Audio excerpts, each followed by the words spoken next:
Ok, recuerdan que hace 8 días yo les pedí que tuviéramos en mente un texto en el cual del cual íbamos a partir esta mañana.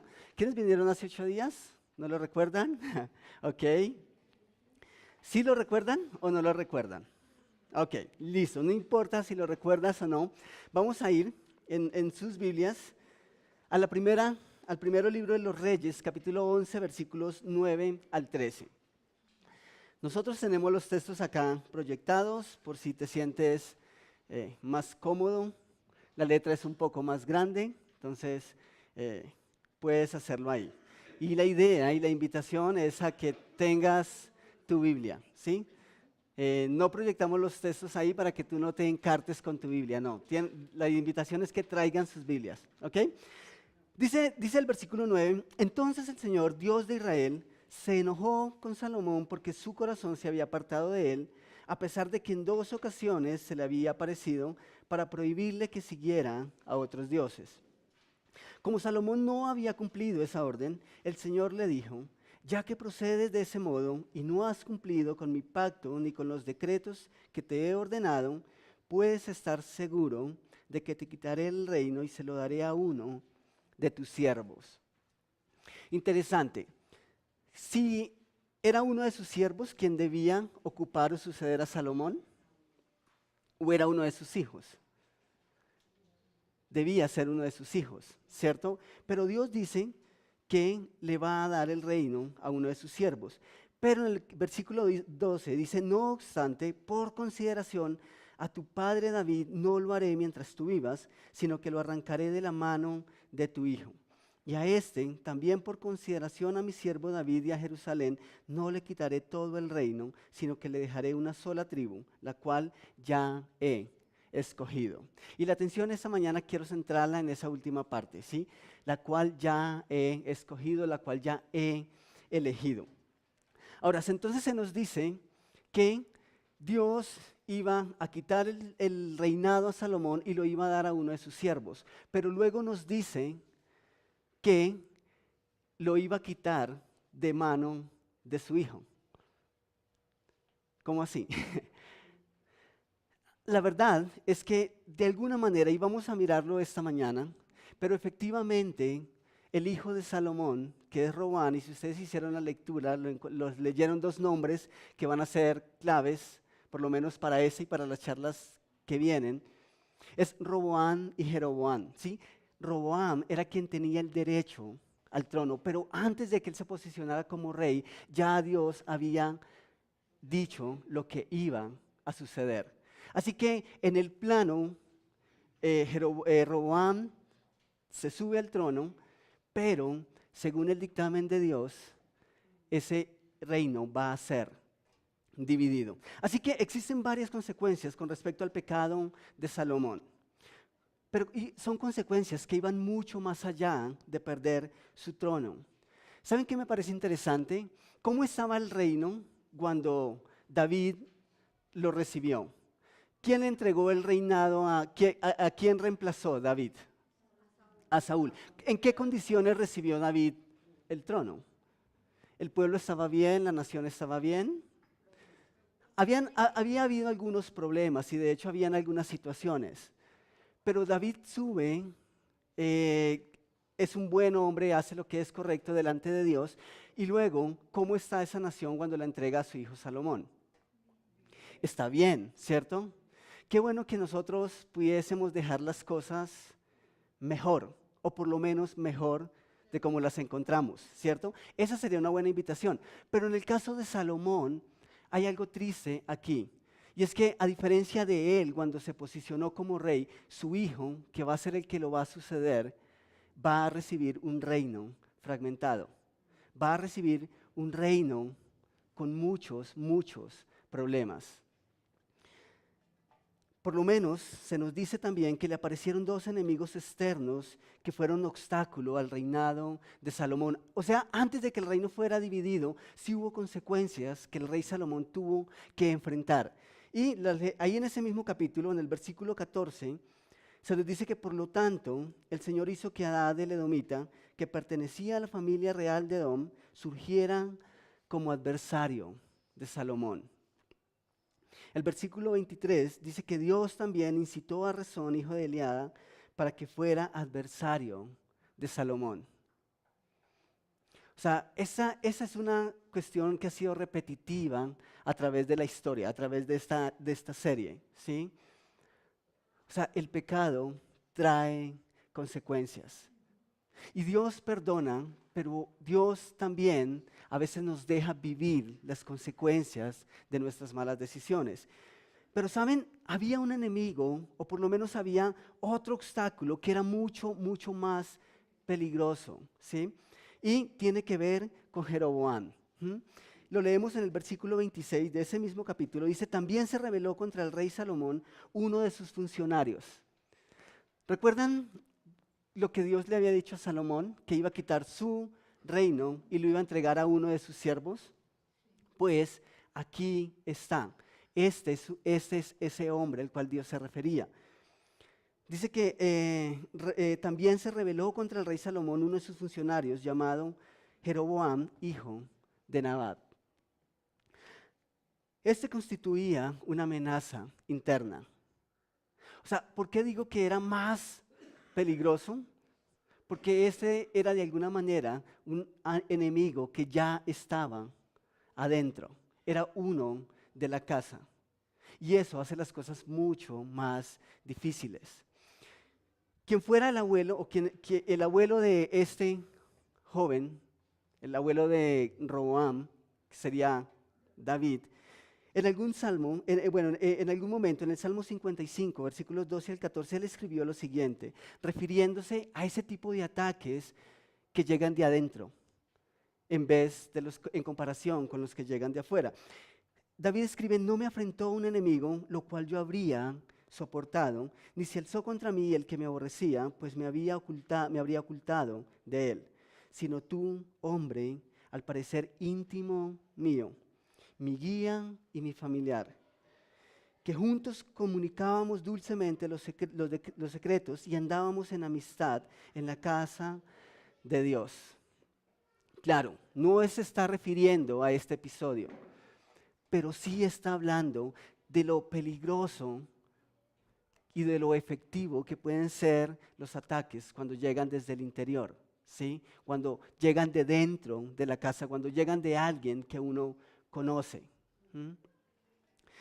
Pero sea como haya sido, sea consecuencia o no, o sea que todo eso que hemos leído obedezca al plan y a la soberanía de Dios, el mayor pecado o la mayor consecuencia del pecado de Salomón fue la división de su reino, la división del pueblo de Dios. Ahora, la división, nosotros hemos hablado varias veces de este tipo de peligro o esta amenaza, pero la división en manos del enemigo es una cosa seria. Ahora, quiero que echemos un vistazo a algo que me llamó bastante la atención esta semana. Y el primer punto en sus boletines es crónica de una muerte anunciada. ¿Y por qué menciono esto? Por lo que vamos a estar leyendo, ¿vale? La misma nación de Israel, el mismo pueblo de Dios, incluso en tiempos de Isaac, ya se veía en problemas.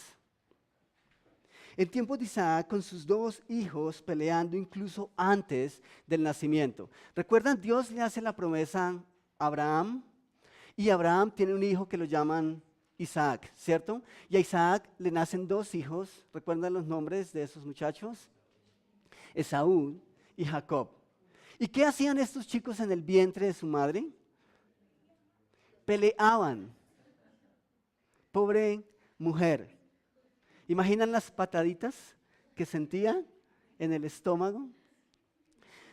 Escuchen lo que escribe la mamá de estos chicos cómo reacciona a esa realidad. En Génesis capítulo 20, versículo 25 se lee, dice, pero como los mellizos se peleaban dentro de su vientre, ella pensó, si esto va a ser así, ¿para qué seguir viviendo? Ahora, ¿por qué llegó a esa conclusión? Básicamente Dios le dice, se pelean porque aunque son hijos, van a ser reinos diferentes. Y entonces ella dice, pero si esto va a ser así, entonces, ¿para qué seguir viviendo? ¿Han notado ustedes cuando la familia está dividida? En serio, es algo muy, muy difícil. Y claro, esta pobre mujer cuando ve al futuro y ve esto, pues con razón llega a esa conclusión. Pero ella fue y consultó el caso con el Señor. Y claro, Dios tenía un propósito con todo esto. Pero me parece interesante que después de grandes, uno de esos chicos es visto por su madre como el favorito, de alguna manera. ¿Ustedes recuerdan quién era el primogénito, quién tenía el derecho, según quién había nacido primero? Esaú. Pero cuando Esaú roba, entre comillas, la primogenitura a su hermano, cuando Jacob roba la primogenitura a su hermano Esaú, ¿quién está ahí aconsejando y planeando el plan, ayudando a planear? La mamá, ¿cierto? Y engañan a su padre. Claro, eso parece que cumplía con la voluntad de Dios, Dios lo había decretado de alguna manera que fuera Jacob, pero no deja de ser un engaño, ¿sí? No deja de ser una mentira. Y ahí estaba la mamá de este chico mostrando de alguna manera su inclinación. Pero luego vemos el mismo patrón en los hijos de Jacob. ¿Ustedes recuerdan quién era el consentido? José. ¿Y ustedes recuerdan lo que eso ocasionó con sus hermanos? Serios problemas. Génesis 37, versículos 3 al 4, dicen que Israel, o sea Jacob, quería a José más que a sus otros hijos, porque había nacido cuando él ya era viejo. Por eso le hizo una túnica muy elegante. Pero al darse cuenta sus hermanos de que su padre lo quería más que a todos ellos, llegaron a odiarlo y ni siquiera los saludaban. ¿Pueden notar una situación como esas en familia? ¿Les suena eso como un poco a división? Sí, la verdad es que había una familia dividida. Hace 8 días, nosotros por la condición en que está viviendo mi padre en estos momentos, hemos tenido que tomar decisiones como hijos. Estábamos todos en casa, sacamos el álbum de los recuerdos y una de las cosas que salió es que ratificado, comprobado. Yo soy el hijo favorito de mamá. Comprobado. A diferencia de los hijos de Jacob, es que ya mis hermanos lo superaron, ellos ya lo aceptaron. Y el hijo favorito de papá es mi hermano mayor. Y la verdad es que uno empieza a notar ciertas cosas, ciertos patrones, ciertas actitudes, y uno dice, está bien, lo acepto, ¿sí? Acepto ser el favorito de mi madre. Ahora, por si fuera poco, cuando David era rey, cuando David reinaba, uno de sus hijos, llamado Absalón, quiso suplantarlo en su trono. ¿Ustedes han hecho esa lectura? Sí. O sea, ¿han notado desde el principio cómo de alguna manera la división y los síntomas de la división han estado ahí, en esta familia? En la lectura del momento en el que Absalón se rebela contra su padre, David, está en 1 Samuel capítulo 15. Ahí leemos toda esa historia. Dice que incluso este hecho desata una guerra en la familia, al punto que Absalón quiere matar a su propio padre. Y claro, la reacción de su padre es totalmente diferente. Incluso se dice que David llora a su hijo y hace duelo cuando finalmente éste muere. En medio de toda esta película, la nación de Israel goza de unidad durante 120 años. Cada uno de los 3 reyes que hasta aquí hemos tratado Saúl, David y Salomón reinan durante 40 años cada uno. Así que hasta este punto Israel se mantiene como nación. Pero aquí parece venir lo peor. El reino está dividido y ahora de aquí en adelante se van a contar como el reino del sur y el reino del norte. 2 tribus por un lado y 10 tribus por el otro. 2 hermanos por un lado, 10 por el otro. Y vamos a notar a lo largo de aquí en adelante las tremendas consecuencias que vinieron y todo lo que ellos tuvieron que experimentar. Pero también vamos a seguir notando el amor y el cuidado de Dios en medio de esas malas elecciones. En alguna ocasión Jesús declaró que un reino dividido contra sí mismo no prevalecerá, que una casa que se enfrenta contra sí misma no prevalecerá. Pero me parece curioso todo lo que hemos leído hasta aquí, que esos patrones sean tan marcados en la familia tal vez más importante que haya existido en la historia de la humanidad. Una vieja estrategia: divide y vencerás. Y ahora la nación, el pueblo escogido de Dios, está ahí en medio. Dios no impide tal división, pero tampoco suelta su mano de su pueblo. Dios no impide ni nos va a tomar, ni nos va a obligar a mantenernos en santidad o a hacer lo que es correcto. Pero aun cuando hemos caído, aun cuando estamos viviendo las consecuencias de nuestras faltas, Él promete estar ahí. Ahora, esto no es una invitación a que pequemos, fallemos para experimentar el consuelo y el amor de Dios o la corrección de Dios. Yo creo que es más bien una invitación a que meditemos y a que descansemos en que Dios tiene todo bajo control. Si bien hay un enemigo que desde el principio quiso dañar el plan y el propósito de Dios, el plan de Dios continúa. Su plan es de unidad y aunque su propio pueblo ahora esté dividido, hay un mensaje implícito en este evento. Y quiero hacer énfasis esta mañana en eso. Y es la promesa de Dios a David. Cuando David sube al trono, Dios dice que jamás su reinado va a terminar. ¿Por qué? Porque Él va a escoger de esa línea un rey que se va a sentar en el trono y que va a reinar para siempre. Y ese es Jesús. Así que Dios mantiene su promesa a pesar de lo que esté ocurriendo. Podemos pensar que la división que ocurre en este punto es producto del mal consejo que Roboam recibe de los jóvenes. ¿Recuerdan en la lectura ese texto en donde Roboam recibe el trono y Jeroboam, como vocero de 10 tribus, va y le dice a Roboam, al nuevo rey, que si él trata bien al pueblo, que si lo trata con cuidado, el pueblo le va a responder. Así que Roboam dice, ok, voy a pensarlo, y va y pide consejo a los ancianos. ¿Y los ancianos qué le dicen? Trátalos bien, ¿sí?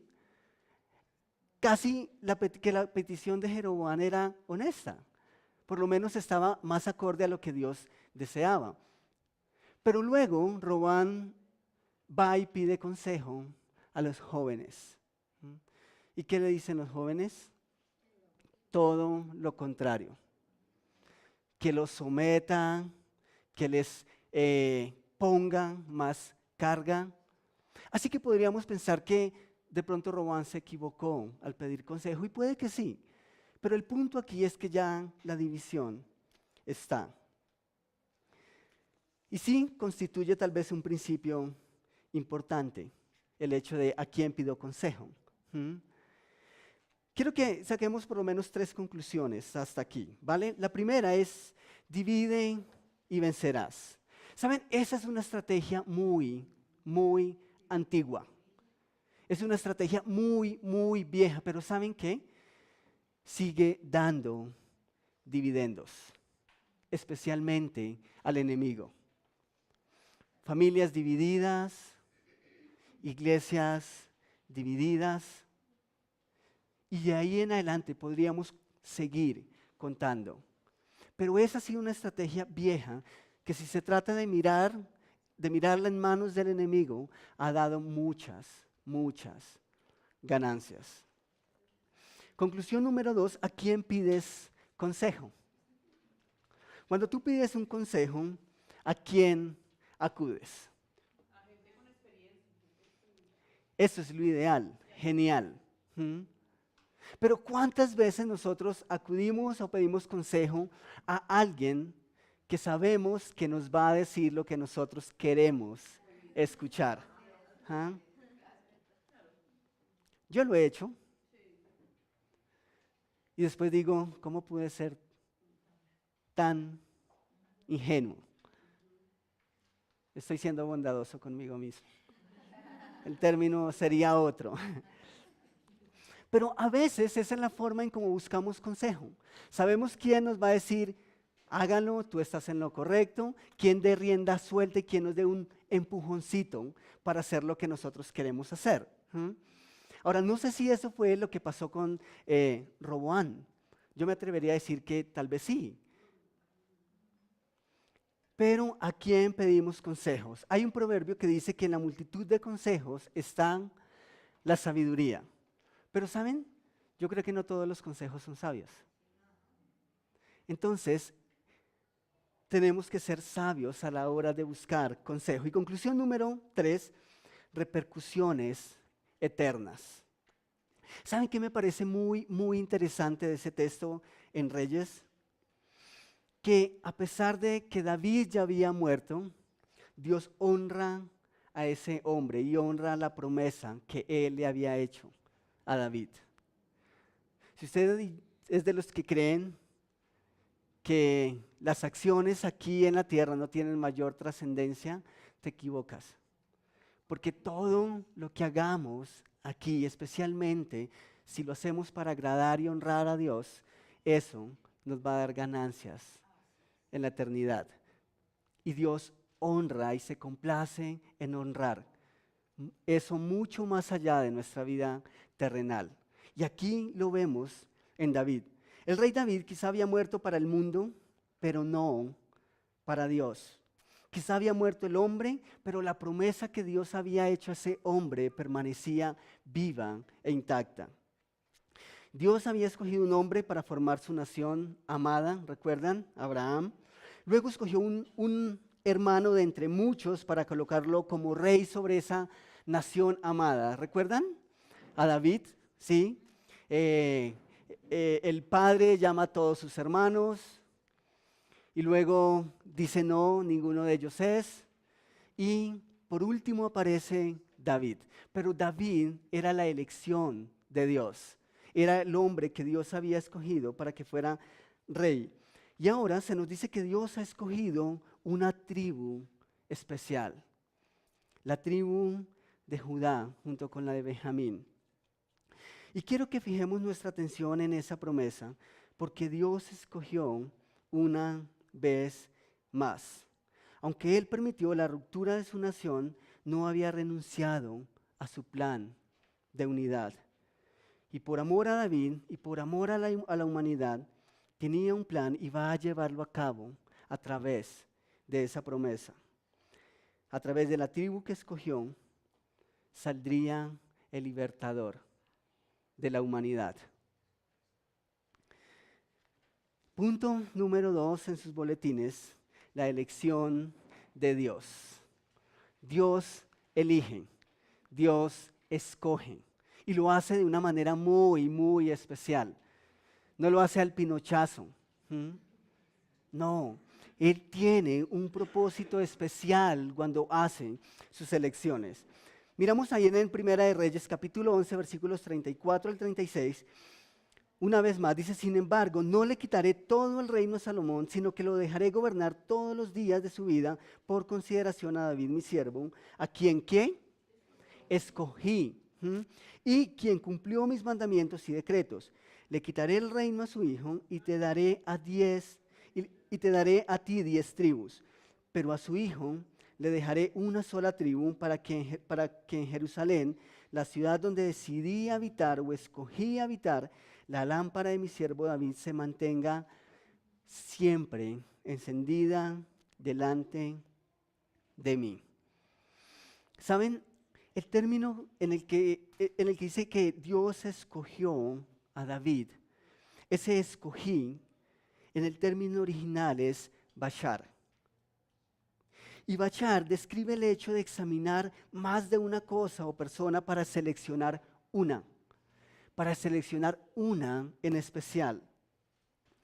Bachar se emplea fundamentalmente para destacar que Dios hace elecciones significativas. Ahora, pregunta, ¿cuántas de las elecciones que nosotros hacemos a diario podríamos decir que son 100% significativas? Es difícil, es complicado. ¿Saben? Esto me encanta.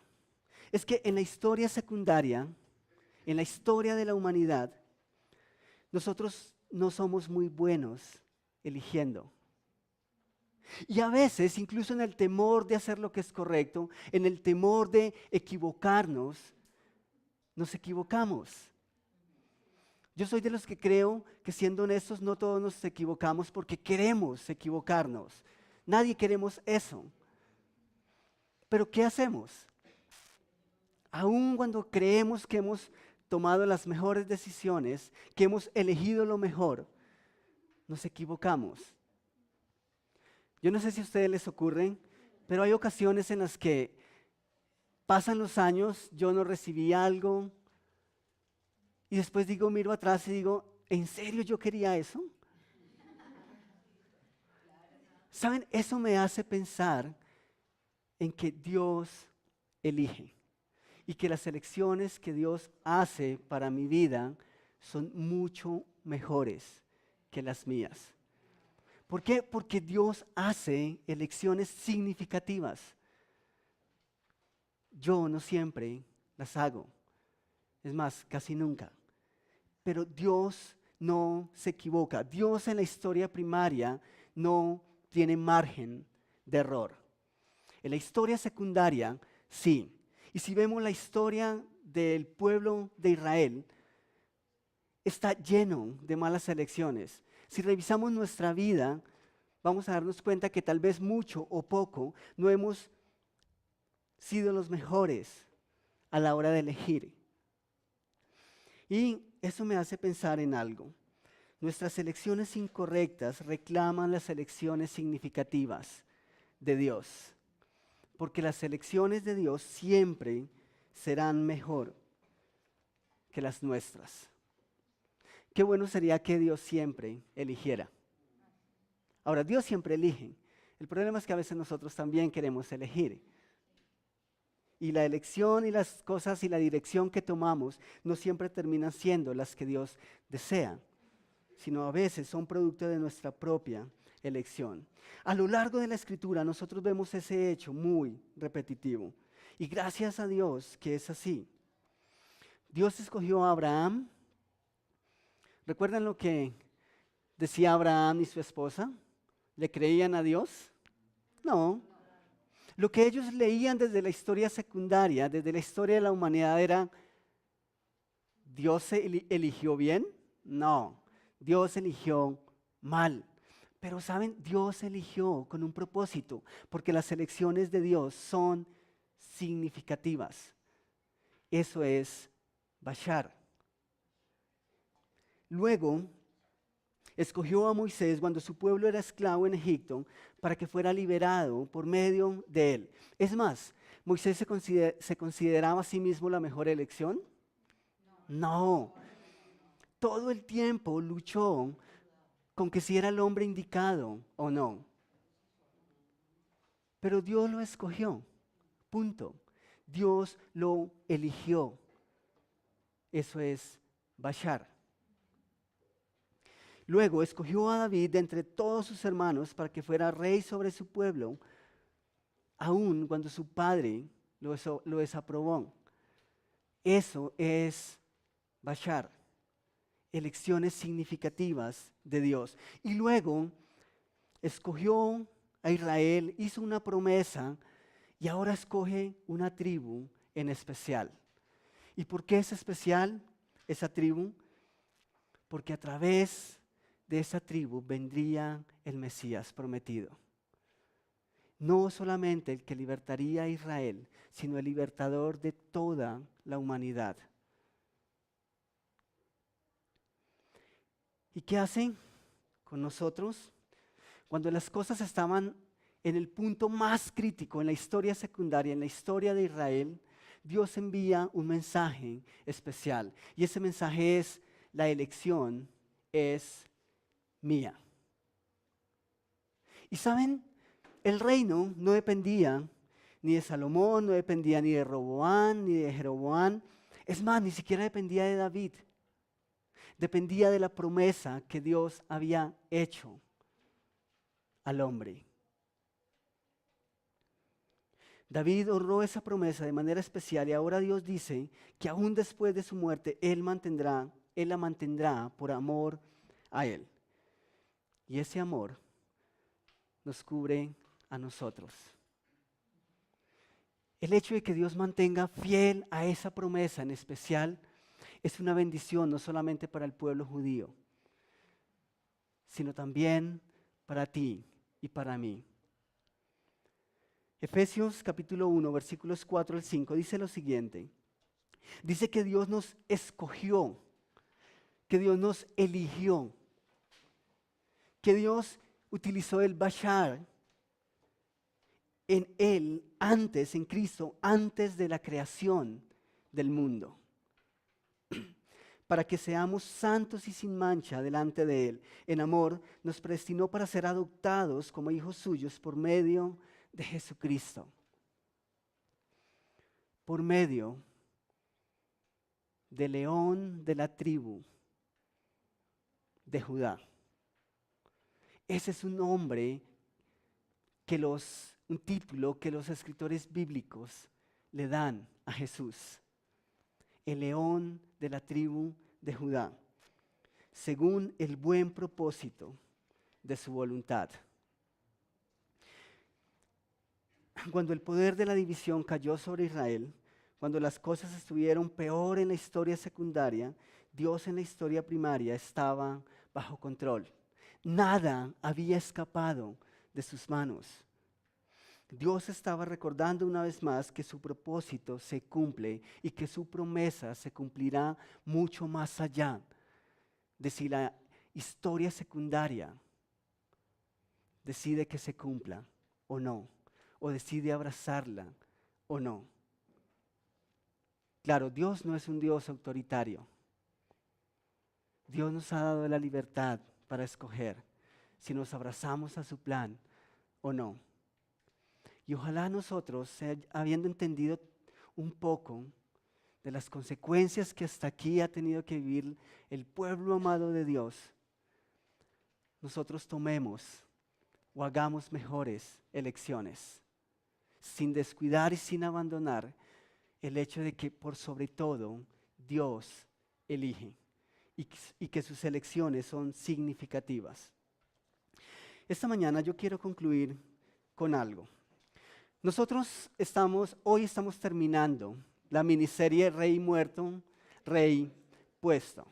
Y cuando comenzamos esta miniserie, Scott hizo una introducción que me parece muy, muy significativa.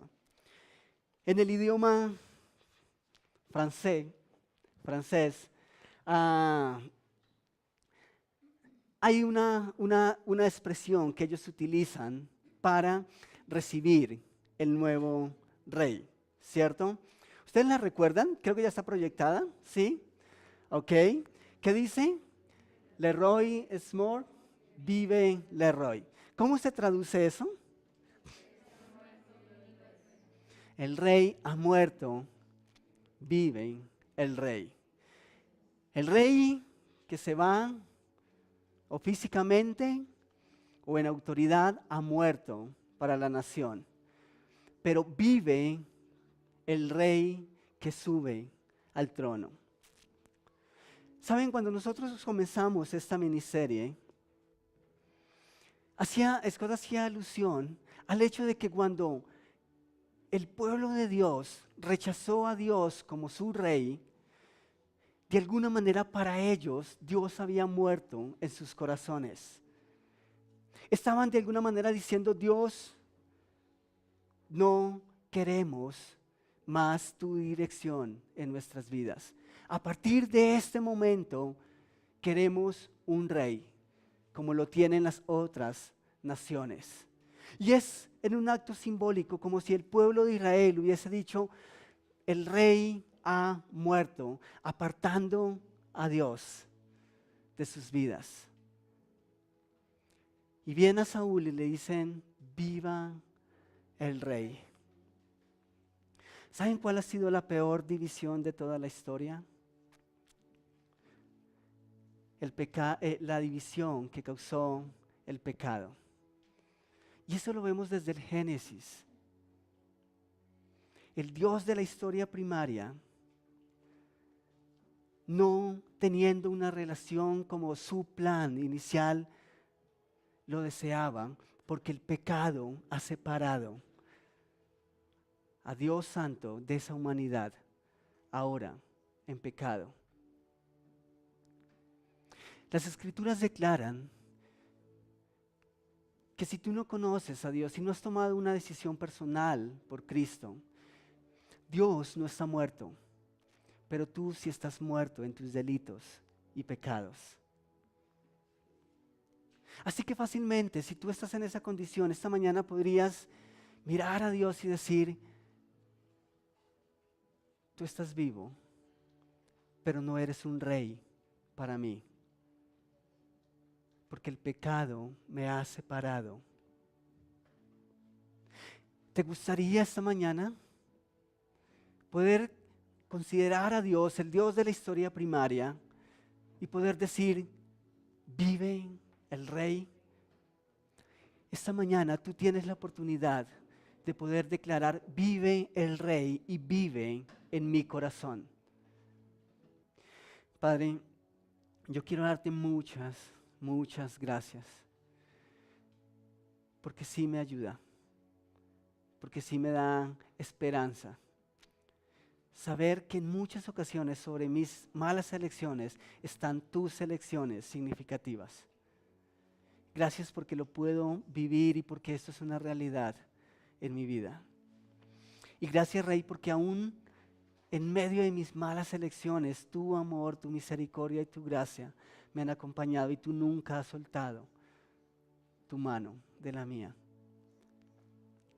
Muchas gracias por haberme elegido, por haberme escogido. Gracias por Conviva Norte, y gracias por cada persona aquí presente que es un reflejo fiel de tu elección significativa. En el nombre de tu Hijo. Amén.